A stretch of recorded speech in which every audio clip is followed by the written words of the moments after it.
listening to the home of cool, irreverent, and entertaining talk, right here on LA Talk Radio.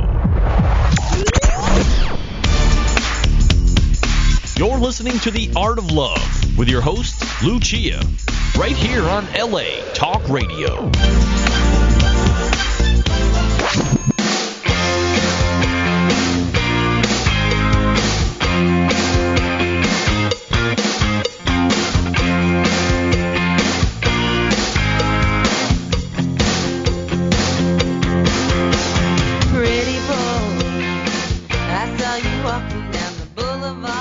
Hello and welcome to The Art of Love. My name is Lucia. I'm your host and a dating and relationship expert, and I'm here to entertain, educate, and enlighten you about love, dating, and relationships. Take your calls, answer your emails, and speak to authors of books which I find interesting.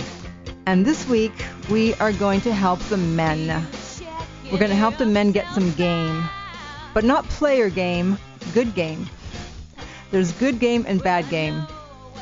And this is going to be good game. We're going to, because only about 5% of men, my author says, really know what they're doing. And so we want to help you get into that elite group of 5%. The author is Linda Gross. The book is called The Caveman Formula. 4 rules you never knew you needed to conquer your woman. Her website is DT, as in dating tips, the number 4, M.com. So it's dating tips for men. That's what it stands for. So we're going to find out what Linda has to say about the Caveman Formula. Welcome to the show, Linda. Thank you very much, Lucia, for having me. It's a pleasure.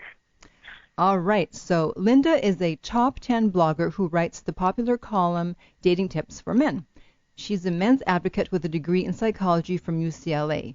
She interviewed over 20,000 men, wow, that's a lot of guys, as research for her book, The Caveman Formula. So how did you come to write this book?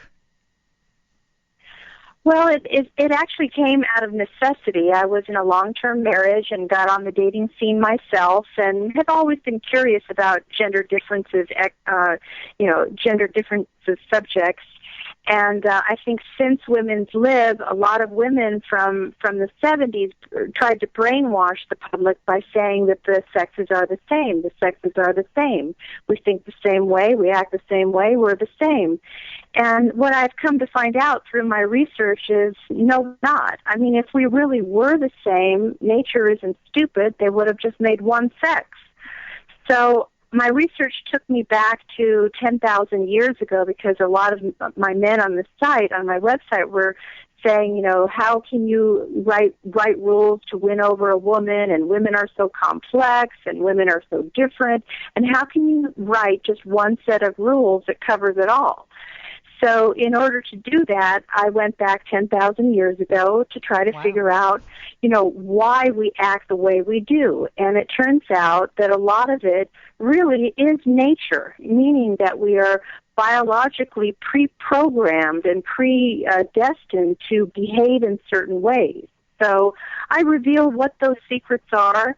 And once you know what it is and how each sex individually operates, then it's like you have the magic key that unlocks a lock.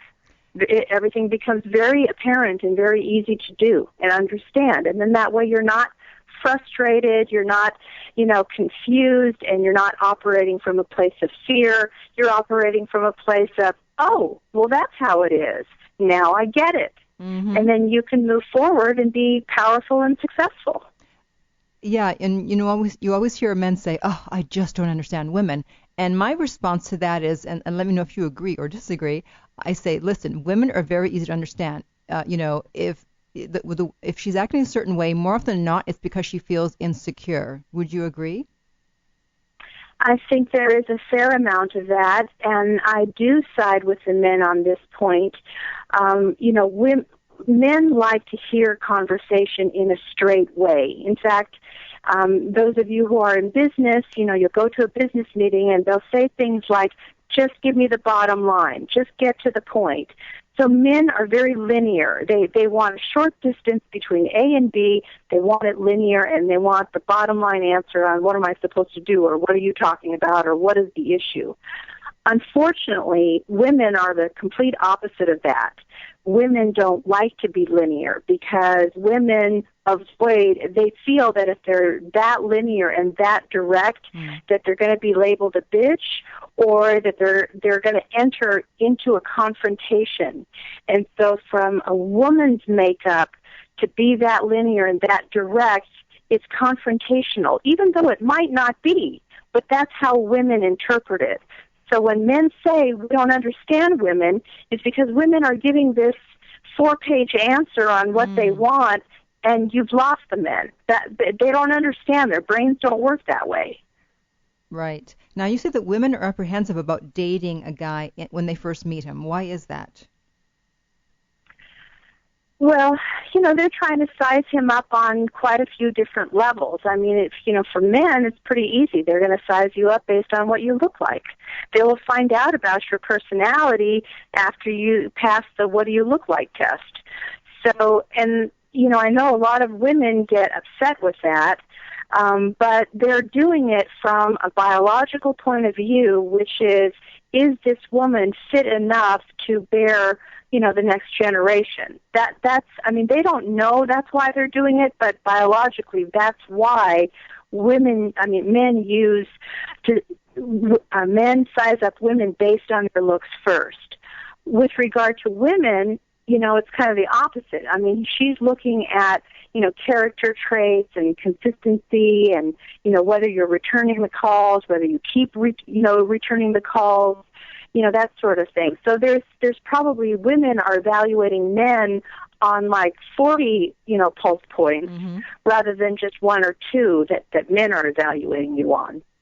Yes, and speaking of returning the call or even calling, I don't think men realize how important it is for a woman, especially when you say, oh, I'll call you tonight or I'll call you 8 o'clock, and you don't follow through. It's like, oh, my God.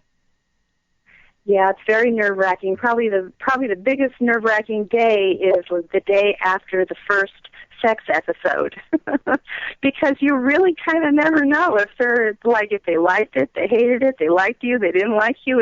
It's very nerve-wracking. So, those 24 hours past the first sex date, I think are probably as terrifying for a woman as is the guy who has to walk across the dance floor to ask you to dance, because the guy is, fearful of rejection. Well, we're fearful of rejection too, just in different circumstances. Right. In fact, speaking of sex, now you say that women actually don't want as much sex as men, even though, people keep saying, oh, yes, women want it just as much. They don't. They really don't. I mean, in the early days, I would say probably 18 to 30, they want it because they're testing the scenery and they're testing their sexuality and they're coming on childbearing age if they haven't already had a kid. So they know inherently that men want sex. So women from 18 to 30 are giving up sex. In fact, probably today more than ever, probably, several times over of what it was a couple of decades ago. And I can cite a lot of reasons why women are giving it up today. I mean, let's blame it on the media and let's blame it on, the internet and the availability of sex and the percentage of women who say yes to sex. So there are a number of reasons. So now once she gets past that childbearing age, let's say she's now past 35 or so, the sex pretty much goes in the toilet. And, you can talk to scores of men and they'll say, I don't know what happened. My wife is all dried up. She totally has zero interest in sex, and she's spending all our time with the kids, and I feel left out. I feel like my wife is ignoring me. So men go through that phase of rejection. So it's not that can't be turned around. Of course it can be turned around, but, you need techniques and tools to do that. Men are very physical. They think they're going to turn you on by being physical with you. Mm-hmm. For example, like giving you a massage. Right. All men think that giving you a massage relaxes you, and that's what's going to make it work. No.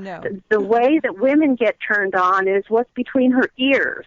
It's you've got to, emotionally and romantically turn her on. That's probably what's going to do it the fastest.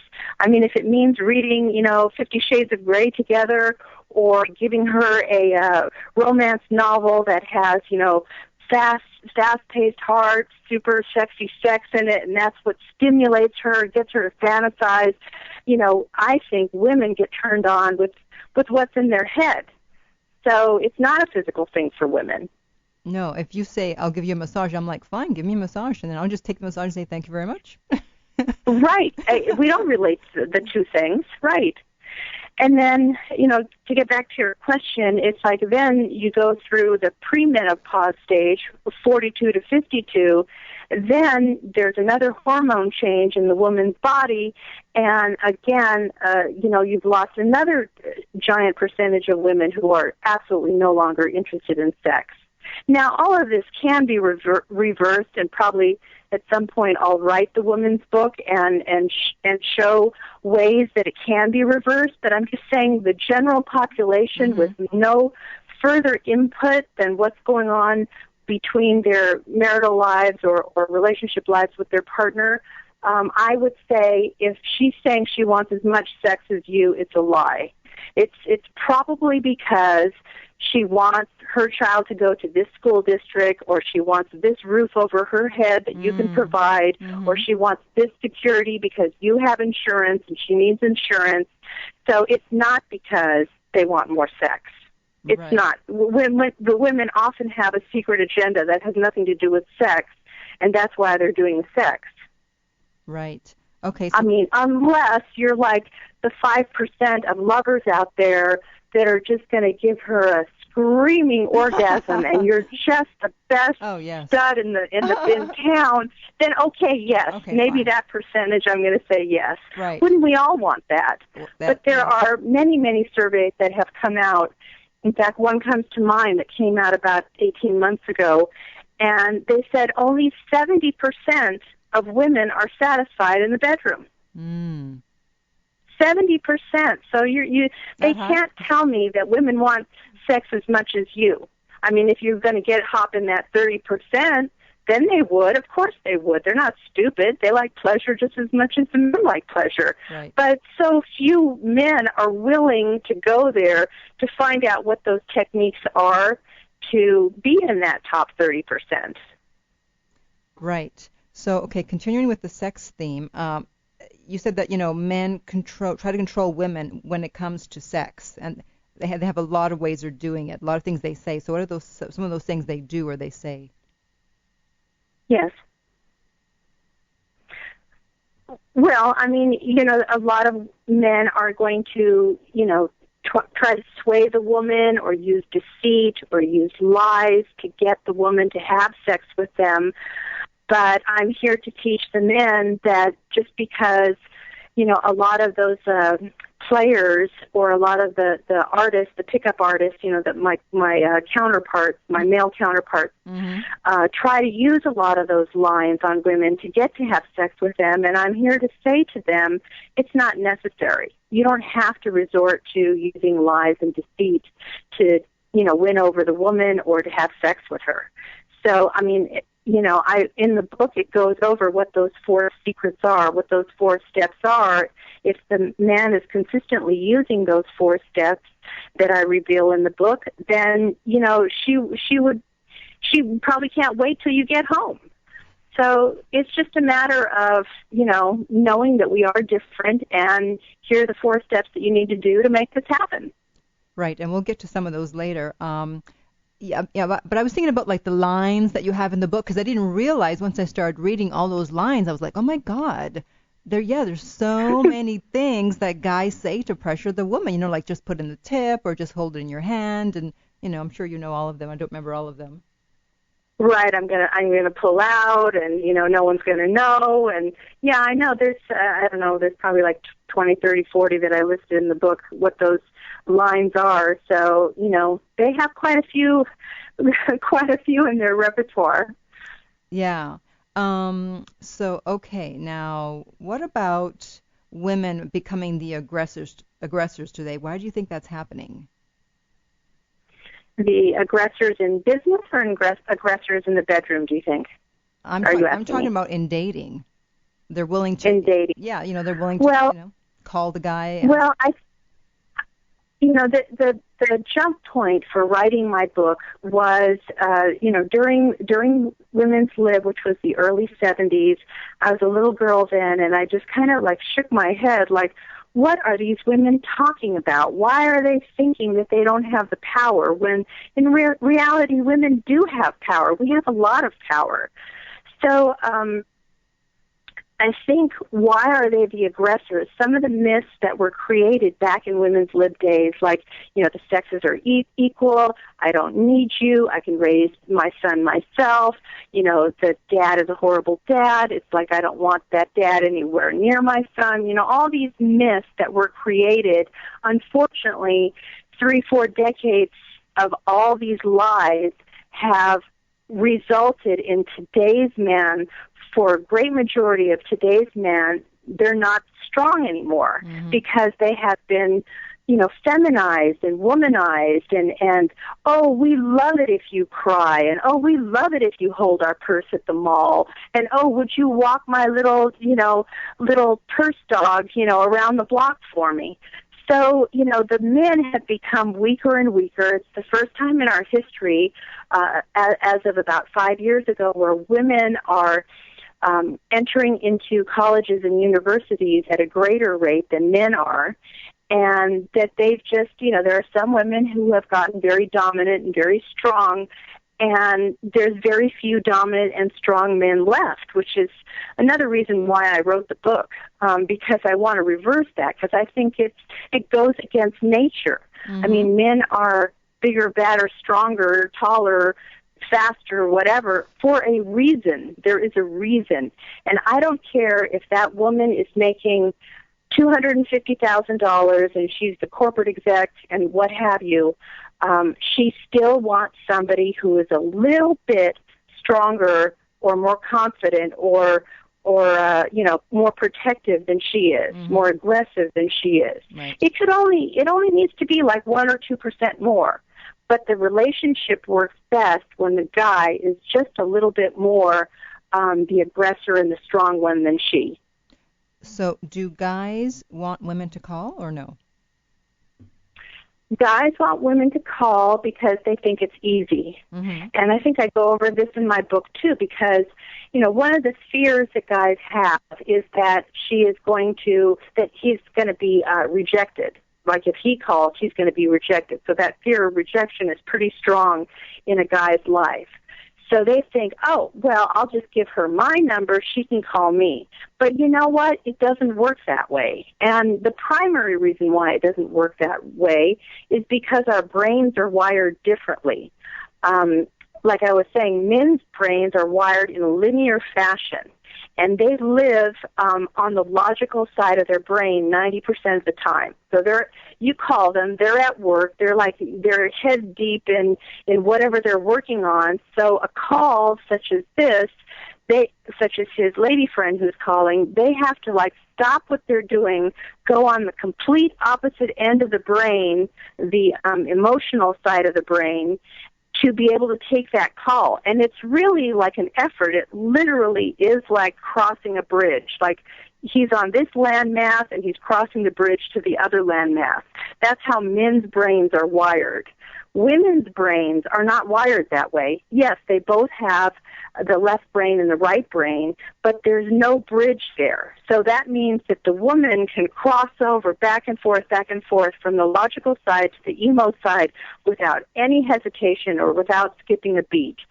And the way I can show you an example of this is the young mom is, wiping the kid's chin, flipping the pancake, answering the doorbell, writing a text on her cell phone, and then trying to, pay the car insurance bill all at the same time without skipping a beat, because women's brains are, they can go back and forth to all these linear versus emotional kinds of things without any problem. So when the guy says, "Oh, you call me," he thinks it's being easy, but really you've caught him off guard because his brain is on work, or his brain is on sports, or his brain is on whatever it's on, and they're not really all that receptive when you call them. Right. I mean, unless you say you're calling at a specific time, then you can gear up for it. But if you're calling randomly, the truth is guys really don't like that. You're interrupting them. Right. Whereas it's the opposite for women, and actually women love it when a guy calls. Of course. Because now he's showing that, he's showing that he's interested. That's one of the ways that we gauge whether a guy's interested. Like, when does he call and how often does he call? It's so important for us. That is absolutely correct. And that's why there's fights often, like, why didn't you call me? I thought you were going to call me. Because now it's like he doesn't really care. Yeah, and you know what? When the girl calls, he loses his power because you take away his power of being that representative, of being that aggressor, of being that hunter. So what? You really want your woman to run you? Really? I mean, it starts with a phone call. That's where it starts. Mm-hmm. But if you watch those relationships progress for like the next 3 to 6 months, then she's often making the decision of, where are we going? Where are we eating? What are we doing? Oh, you can't watch this TV channel. Oh, you can't listen to that radio station. Oh, you can't do this. Really? You want a woman to run you? So it starts off small, but it does not end up in a good place. So that would be another reason for me to say, don't go there. You have fear of rejection. Get over yourself. That's just how it is. Women don't like to have periods. We have to get over ourselves with that, too. There's lots of things in life that aren't fair or aren't pretty. But so what? You just got to man up and do it. That's right. You tell them. So I love it. So you mentioned players earlier, and I love your definition of a player. What is your definition? My definition is a man who either lies or deceives to get you into bed. Right. And because So it's okay if the guy just wants to have sex with you. That's okay. I've encountered some of those types of men during my research, and if they're straight up like that, I have no problem. If you want to date, 6, 8 women at the same time, I'm not going to call you out as a player until or unless you start lying and deceiving to her that you're more into her than you really are. I have a problem with that. It's like a character problem. So then I'm going to call you out as a player because that's not right. And plus, you don't have to go there. Men don't know they don't have to go there. I teach them in my book, but you really don't have to go there. Right. Okay. So now let's switch to the opposite, which is the nice guy. And I wrote an article a couple of years ago. It went viral it was called "Why Women Can't Stand Nice Guys." And I got so many hateful comments from men. They were pissed. And it's like, well, sorry for telling the truth. So why do women not like nice guys? Well, it goes back down to our caveman roots. Our caveman roots is the women and the children stayed back in the cave, and if there was a threat to the camp or a threat to the cave, the guy would go out or with his buddies would go out and investigate what that threat is. So from a biological point of view, we want someone that's, stronger than us, that will protect us, that will protect the children, and that's why that fight or flight thing is there in the first place. So when you get a nice guy, first of all, the nice guys too often will have very feminine qualities. The waiting. Waiting is a feminine quality. The aggressor is the hunter, is the outgoing quality. Mm-hmm. So by having a nice guy, if there is a threat, a modern day threat on her, meaning that someone's picking on her, or at the at a restaurant, or at work, or whatever it is. We want somebody to have our back. We want to be protected and served. So, if he's too womanized, if he's too taking a back seat to everything, if there is a threat, there's no one to take that role. So, from a biological point of view, we don't like it. So, a lot of women, young women today, especially the 20-year-olds, they like the guys with all the tats and the motorcycles and, the leather and this and that and the other. It's not necessarily that we like a bad boy. The aspect of the bad boy that we like is that he has confidence and he will stand up. And if there's another guy harassing us, our guy will stand up to this second guy. And that's the aspect that is just makes us deliriously crazy. We crave that. We have to have a guy that will stand up in the right time in the right place to protect us. So it's that aspect of the bad boy that we like. Right. In fact, you mentioned confidence, and that's one of the 4 traits, one of the 4 C's, as you call them. So do you want to speak a bit about that, about the confidence? Yeah, it's the number one trait that women want is confidence. Because, again, like the hunter, if there's a threat to the camp, I'm sure the guy is afraid too, but he's going to get his weapon or club or whatever he's going to do and go investigate and make sure his camp is safe. So that confidence is very important to a woman. It's oftentimes I hear a lot of men complain that, well, she's just judging me from my pocketbook. She's just judging me on where I live or what kind of car I drive or how much did I spend on dinner. No. On the surface, it looks like we're looking at your wallet, but really it's not that. It's what the money represents. The money represents confidence, that you would not be driving that car unless you had confidence at work, and the more confidence you have at work, it translates to money. So it's kind of like couple of steps away, and the women don't realize that's why they're looking at how much you're spending at dinner or how much you're paying for the car. But the real deal of what it is, the primal draw is confidence. So, I teach men, because a lot of men today are not confident at all. They're very insecure around women. And I tell them, okay, here's the drill. Don't even concentrate on the woman. The way a guy builds confidence is how he acts. So I said, find a hobby, find a profession, find something that you're good at with work, and really develop that. So if your deal is you're the best guitar player, or your deal is you can, swing a really mean golf swing, or if your deal is, you can do auto mechanics or fix audio technology type of equipment, get really, really good at it. Do 1 or 2 things that you're known for and that you're really good at, and then you can translate that confidence to women. So just before you go over there to talk to her, get into that zone that you won that award, or you've got that recognition, or you've got that raise, or whatever it is, and use that confidence, let it spill out. You don't have to really say what those things are because that would be bragging. But just in your own mental head, get that picture of, yes, I am really good at fill in the blanks. And that's how, if you keep doing it with practice, that's how you'll get good with women. So the guys that need this the most, guess what? They're the ones that are are in a job that they hate. They hate their boss. They hate their job. They're not making enough money. They have no hobbies. They don't play sports. Well, yeah, you're not going to be confident. Right. You're not going to be a confident person, period. So that's where you need to start to build your confidence. Right. So then another one of the 4 C's is connecting, and that's very important for women. So what is that all about?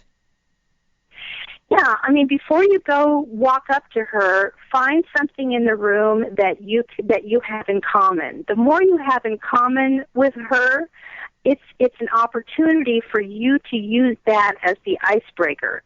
So if you're at the local club listening to live music, you could make a comment like, oh, I saw this band here like 3 months ago. Have you ever heard this band? And use that as the icebreaker. So find areas that you have in common, because people like it when other people, in psychology, it's called mirroring them. So it makes them feel accepted. It makes them feel wanted. So in those instances, when you connect on similar ground, if you make her feel, it makes her feel wanted. So she's going to listen to what you have to say. So it works. It's so important. It is one of my it's the second C. It's one of the 4 C's. Yeah. Actually, the opposite happened to me. I was at a club, and I was talking to this guy that I knew, and I knew he liked me. And this Black Sabbath song came on, and I, may not look like I know Black Sabbath songs, but I do.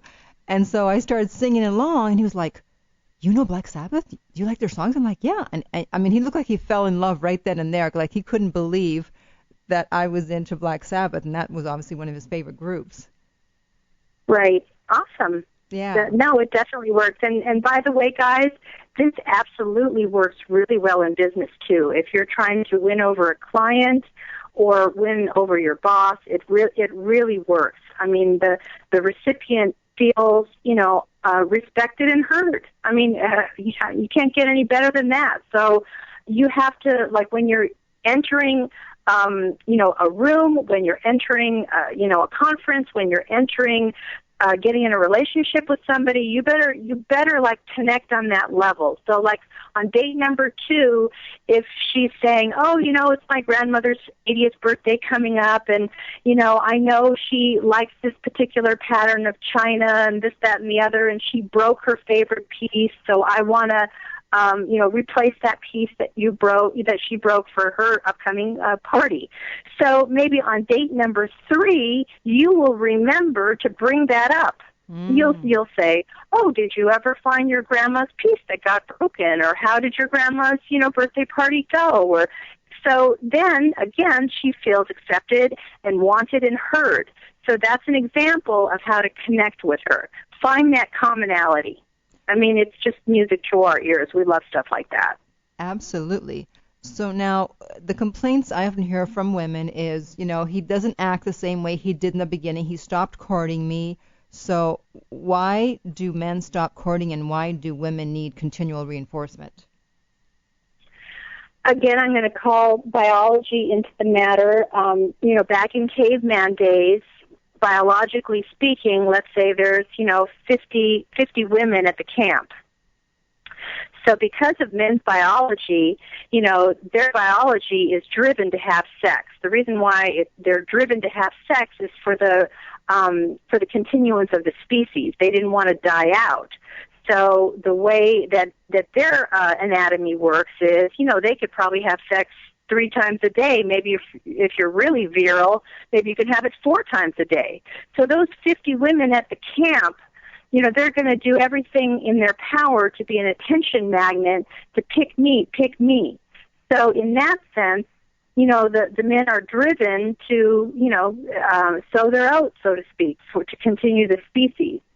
So women are more insecure because guess what? They're one of the 50. The guy can pick them or not pick them, and even if they pick them, it doesn't mean that they're going to come back tomorrow. Right. They might head on down the road a mile or 2 and go to that camp and go populate somebody over there.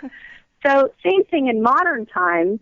Just because he took you out on a date tonight doesn't mean he's going to call tomorrow or come back tomorrow or next week or whatever. There's always competition. And even if you're in a marriage, same thing with the media every minute bombarding us with, this actress and that actress and this, high fashion model and this Victoria's Secret and this whatever. I mean, the poor guys are bombarded.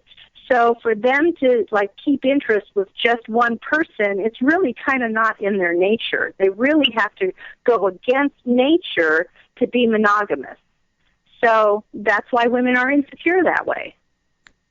Right. And so then, but why do men stop courting after they feel they've gotten the woman? Oh, because, remember I told you that men are very bottom line oriented. They already got her once, and then they're done. So they figure, well, what do I need to continue courting you for? Oh, you mean I need to continue to bring you a flower? You mean I need to continue to take you out to dinner? They don't get it because they feel that they already won the prize, like my job's done. So that's why that falls off the cliff. And that's where the problems start, because they don't understand. They have to, win her over again and again and again. Yes. Otherwise, a woman feels secure. Absolutely correct. Which leads me to my next point, and that's what you say the reason that women cheat and the reason that women end relationships, and it's actually the same thing, and that is, I'll let you say it. Because the woman is pissed at you. It is not because of the male assumption. The male assumption is, because she's horny, or because she saw, the cute pool guy, or because she wants more sex, or no. Women cheat because they are pissed at you. So if her deal is, twice a month she wants to be taken out to dinner, so she can wear her new handbag or her heels that she just got, and she can show off a little bit, and she can, parade on your arm that you still picked her, meaning that you still find her attractive enough that you took her out to dinner, then, that's what she's going for. She wants that attention. She wants to know that you will pick her again and again and again. And one great way to validate that is for when the guy shows off, showing off meaning you did take her out to dinner, or you did take her out for that cocktail, or, whatever attention-seeking measure she was going for. Right. And after I read that, I started thinking about, in fact, you said, women leave most of the time. Your percentage was a little higher than what I've heard. I've heard it's 2/3 of the time. Yours was like over 80. Who knows what the real one is. But I started thinking about, my relationships, and usually I'm the one to leave. And then I thought about the reasons. I'm like, she's right. Usually I was pissed. Yeah. It's a hard one to bridge because, like I say, the guys think they're done. They already won you. So what are you bothering me for? Shut up. I want to watch my sports. And, the woman needs that reinforcement. And, it doesn't have to be a Hallmark moment. It doesn't have to be Valentine's Day. It doesn't have to be your birthday. In fact, I don't know how you are, Lucia, but I appreciate it so much more when it's not a Hallmark card day. Mm-hmm. Just out of the blue they brought you, a flower, or out of the blue they're like, come on, honey, I'm coming home. Get yourself all spruced up by 7 o'clock. I'm taking you out, on a surprise date or something like that. That means so much more to me because it means they're putting thought and energy into it, and it had nothing to do with any sort of holiday whatsoever. I love that. Yeah, me too. I think all women do. So why do men seem to fall so hard when they meet someone they're very attracted to? Well, because they realize the competition out there. They realize that someone who is very attractive, all the other guys in the room are thinking the same thing, that, she might be out of my league, or, the other guys are also evaluating the woman based on looks. So it's hard to approach her because the fear kicks in, because they know that the other guys in the room are thinking the same exact thing as they are. But they have to get over it because in reality, since all the men in the room are thinking that, very few really good-looking women get approached because they're all sitting there in a stupor or something, and they don't break through that. And I've heard from a lot of these women, they're twiddling their thumbs on a Friday night doing nothing and not getting asked out. So to that, I say to the men, you're going to have to tune out what other guys are seeing and thinking and just walk over to her anyway, and she's probably lonely. So she's probably not, getting all the attention that you think she is. Right, or don't assume she has a boyfriend or husband. Right. Yeah, I have a lot of attractive female friends, and we're all single. And as a girl, one of them said, she goes like, this is like goes against the laws of nature. It's like, how the heck can we be single? Right. That's what I'm saying. It's because his competition, they're all thinking that, she's the most gorgeous girl in the room, so I better not approach her because, there's 10 other guys who want her too. And I'm saying to drop that mentality, because the reality is she's not getting approached anywhere near the numbers that you think she is. And she probably, if you do the 4C, she will be receptive to you. So why not? In fact, I would go so far as to say your odds are better approaching the one who's really good looking. Mm-hmm. Yeah, the 4Cs. We won't discuss 2. If someone wants to know the other 2, they're going to have to get the book. Now, speaking of confidence, now I know that men have a problem with women who have a lot of male friends. Explain why, and then I'll tell you my reasoning with it. Well, I think women collect male friends. They have like 2,000 names in their contact, list. They have like men from like 3rd grade. They just collect any and all men. And I think it goes back to the theory of pick me, because just because you're dating them now, just because you're married to them now, it doesn't mean that the guy won't up and leave and find somebody that's cuter or smarter or cooler than you are. And the guy will leave. He's got that prerogative to leave. So I think the reason why there's so many men on her contact list or on her Facebook account or Twitter account or, wherever you're looking, is because, I don't know, is she lining up a backup in the event that you do leave? Is she lining up a backup in the event that you did piss her off? I think women think this way. I think they're to a certain degree, they are backup. And then the other reason why she's collecting so many names, guys know better. Guys know that guys want in. One guy knows this about another guy, whether you call him a nice guy or a hanger-on or whatever you want to call him. Guys want in. Girls mistakenly think that, this is just a nice guy, and I just have him as a friend, and why are you getting so mad at me? Right. Because he's just a friend of mine, and why can't I have a male friend?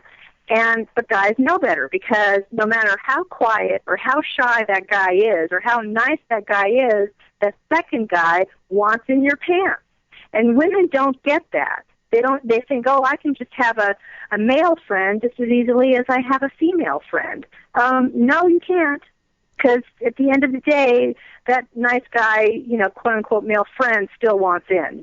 Right. But the way I look at it, because I have a lot of guy friends, and, it's like, so we're not motivated by sex in the sense that, we're not just trying to have sex all the time. So the fact there are friends because we don't want to have sex with them. Otherwise, we'd be dating them. So I say to guys, it's not a threat. They're friends. I'm not going to sleep with them. I don't care if they all want to sleep with me. I have to say yes.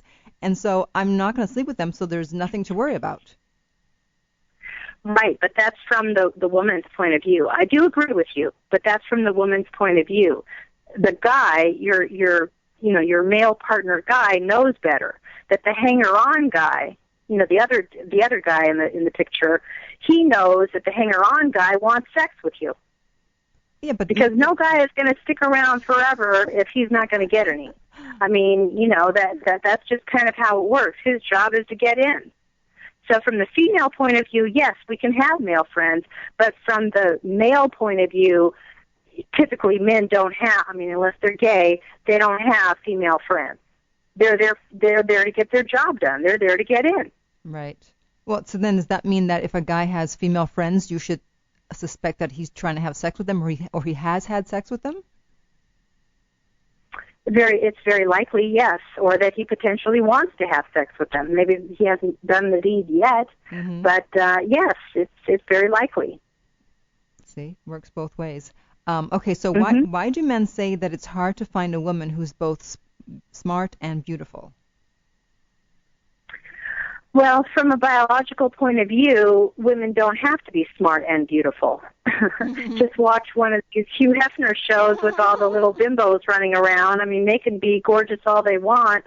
They don't have to, also, sharpen their brain or go to college or what have you. They don't have to, because they get snapped up by, these rich, powerful guys who want the best-looking woman, and that's the end of the day. So, a lot of these women don't further their education because they don't have to. Like if they're a 5, and they're not getting that many dates, and there's not that much potential, guess what? She's going to college. Guess what? She's learning how to do math. Guess what? She's learning, she's reading the paper, and she's, educating herself because she has to.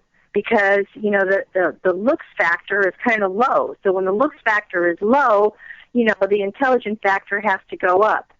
And a way to prove this is to take, I think once a year, Forbes magazine lists like the top 100 CEO executives across the country. Right. And they are pretty much all 6s and below. Pretty much. Yeah. I mean, there might be like out of the whole 100, there might be 1 or 2 that is a 7, but that's even like, being very generous.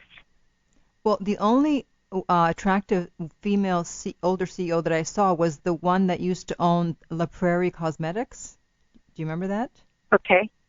I don't recall what she looks like, but okay. Yeah, but that's probably because she was... Was she French? It was Georgette something or other. She may have been French, yeah. But maybe because she was in the cosmetics industry, so maybe she had to look good if she was going to be the CEO. It's possible, yes. Right. So, yes. Yeah, I agree. But let's say that that's the exception and certainly not the rule. Right. Yeah. It's just one exception. By the way, the ladies out there, I would say if you have the good fortune to have the good genes and you are good looking, please don't let that stop. Let it stop there. Please go get an education because, how much more attractive can you possibly be if you really are pretty and smart? I mean, go for it. Yeah, that's why I asked that question, because so many people say to me, oh, you're beautiful and smart, and I'm like, damn, is it really that rare? I think it is. Yeah, apparently. Okay, so one final question. Why is being needed important to a man? Well, I think it goes to, he has to have a place in your life. If there is no reason for that guy to be there, the dynamic between the relationship isn't going to work. So when a guy is needed, let's say you're needed for financial reasons, or you're needed because of your great emotional support, or because you're a great cook, or you can fix things, or like it doesn't always have to be the financial aspect. It could, today with the modern society, it could be, any number of 200 different reasons to be needed. Mm-hmm. But from the guy's point of view, why that's so important, and it speaks to the men's 4 core traits, which is acceptance. It's like if he's filling a need for you, he feels validated, he feels accepted, he feels wanted, meaning that there's got to be a reason that he's there. Otherwise, you could have the most gorgeous girl on earth, and if the guy doesn't get the sense that he has a purpose in the woman's life, he won't stay around. He won't stay around very long. It's in his genetic coding, because he'll feel unappreciated, unneeded, unaccepted, and these are all traits that men have to avoid. They'll go take their business somewhere else where the second woman is making him feel those traits. Right. Which sometimes explains why someone would leave someone really attractive and go to someone less attractive, let's say. Correct. Sometimes you get, in today's society, you get these women, from your question earlier, you get them so powerful, and they're in the corporate world, and I can handle everything myself, and hey, I can use a power tool, and they get so competent in their life that there's no place for the guy.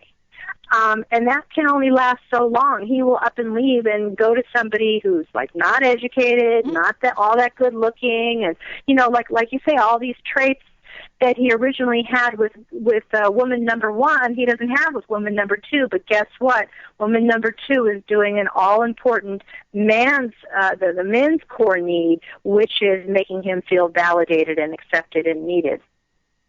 Wonderful. Okay. Well, we've come to the end of the interview. Thank you so much. It was great to have you on. A lot of information. Thank you. It was my pleasure. You asked some really great questions, and I really appreciate that you did all your homework. I'm very impressed.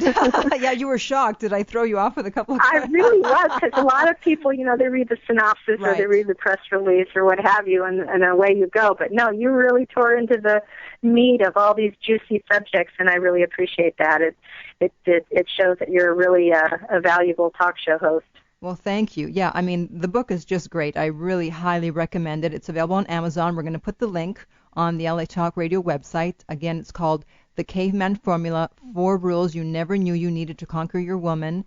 Linda's actual website is DT4M, and that stands for Dating Tips for Men, and the number 4.com. And that is it. So thank you so much for being on, and all the best. Thank you, Lucia. All the best to you, too. Okay. My pleasure. Bye-bye. Good night. Bye-bye. Okay, and it's time for me to head out also. I hope you enjoyed that. We only covered a small portion of the book. It's a very long book, 285 pages, so there's a lot that you will learn. I would highly recommend it. And my website is theartoflove.net, where you can find out what's going on with me with my latest news. I have a newsletter, videos, articles, blah, blah, blah, the usual. I have a book at lessonsoflove.net, and there's a free excerpt there. And, of course, the book is called Lucia's Lessons of Love. And until next time, remember that love inspires, empowers, uplifts, and enlightens.